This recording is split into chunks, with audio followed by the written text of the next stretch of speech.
की हिंदी की जो पुस्तक है उसका क्या नाम है? फुलवारी। क्या नाम है? फुलवारी। उस फुलवारी के आप क्या हैं? प्यारे प्यारे फूल। क्या हैं? प्यारे प्यारे फूल। जब हम कोई कार्य करने जाते हैं या विद्यालय आते हैं तो सबसे पहले हम क्या करते हैं?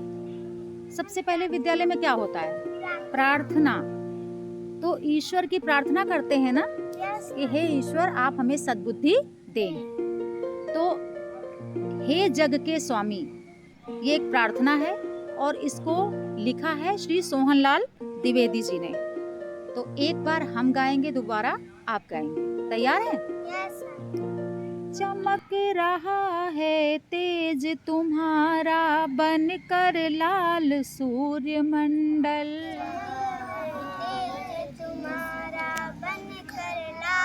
सूर्यमंडल फैल रही है कीर्ति तुम्हारी बन कर के चांदनी धवल, फैल रही है कीर्ति तुम्हारी बन कर के चांदनी धवल। चमक रहे हैं लाखों तारे, बन तेरा श्रृंगार अमल, चमक रही है किरण तुम्हारी, चमक रहे हैं सब जल थल, ये जग के प्रकाश के स्वामी, जग जब सब जग दमका देना, मेरे भी जीवन के पथ पर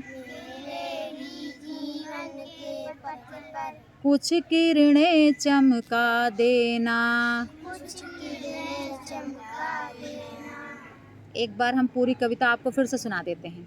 चमक रहा है तेज तुम्हारा बनकर लाल सूर्यमंडल, फैल रही है कीर्ति तुम्हारी बन कर के चांदनी धवल, चमक रहे हैं लाखों तारे बन तेरा श्रृंगार अमल, चमक रही है किरण तुम्हारी, चमक रहे हैं सब जल थल, हे जग के प्रकाश के स्वामी, जब सब जग दमका देना, मेरे भी जीवन के पथ पर कुछ किरणें चमका देना।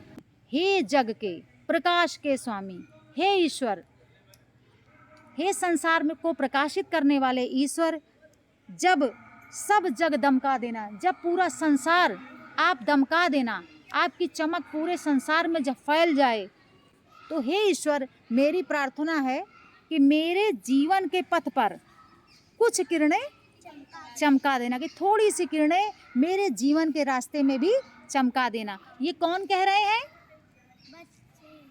कौन कह रहे हैं? किसने लिखा है?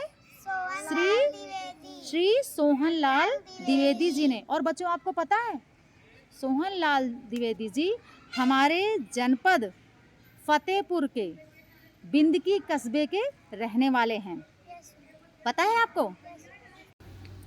बच्चों हम आपको बताना चाहेंगे कि श्री सोहनलाल द्विवेदी जी हिंदी के प्रसिद्ध कवि थे। ऊर्जा और चेतना से भरपूर रचनाओं के इस रचयिता को राष्ट्र कवि की उपाधि से अलंकृत किया गया है। इनका जन्म फतेहपुर जनपद के बिंदकी नामक कस्बे में सन 1906 ईस्वी को हुआ और इनकी मृत्यु 1 मार्च 1988 को कानपुर में हुई। और बच्चों ये आपके जनपद के कवि हैं, इनका घर बिंदकी में है, आप कभी जाइएगा तो ज़रूर देखिएगा। इन्होंने कई किताबें ऐसी लिखी है जो बच्चों के लिए बहुत लाभप्रद हैं। एक इनकी पुस्तक है सुनो कहानी और अंधेर नगरी। तो बच्चों आशा है कि कविता आपको अच्छी लगी होगी। इस कविता को आप घर से याद करके आएंगे ना? हाँ, याद करके आना और इसका भावार्थ लिख कर लाना। और फिर मिलते हैं अगली कक्षा में।